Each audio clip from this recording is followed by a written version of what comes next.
সরকারের কর্মরত সচিব এবং অংশপ্রাপ্ত যারা সচিব আছেন, মাননীয় বিদ্যালয় মন্ডলীর থেকে আছেন, বিভিন্ন ঢাকা ইউনিভার্সিটি বিভিন্ন ইউনিভার্সিটির অধ্যাপক মন্ডলীরা আপনারা সবাই যারা মহিলা পঞ্চায়েতকে অপূর্ণ সমর্থন জানিয়েছেন তার অতীত কার্যক্রম পর্যবেক্ষণ। এখানে আমাদেরও অন্তর্ভুক্তি, এখানে আমি বাংলাদেশ ডাইরেক্টর এই fast moving consumers association Bangladesh press আপনারা দেখেন যে ফার্স্ট মুভিং কোম্পানিগুলো আছে, আমরা ডাইরেক্টর এই হিসেবে আমি কাজ করছি, সঙ্গে গ্লোবাল অর্গানাইজেশন আমরা করেছি, এবছরই আমরা করেছি, সেখানে প্রায় 6.5 লক্ষ আমাদের মেম্বার। আমরা সেখানেও আমি ওদের ডাইরেক্টর হিসেবে কাজ করছি। বর্তমান আপনারা জানেন দেশের রাজনৈতিক পরিস্থিতিতে যে কোনো মুহূর্তে বিদেশি সংগঠনরা আমাদের নির্বাচন বর্জন করতে পারে, নাও আসতে পারে, এটা গ্লোবাল পলিটিক্সের একটা ব্যাপার। এটা অনেক কিছু হয়ে গেছে, we cannot depend on the foreign governors of foreign countries.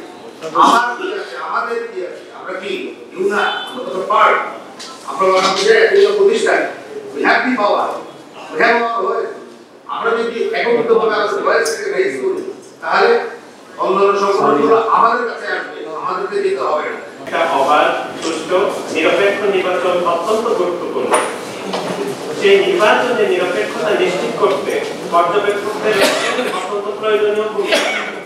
বিগত সময়গুলোতে আমরা দেখেছি পর্যবেক্ষক সংস্থাগুলোর বিতর্কিত আচরণ।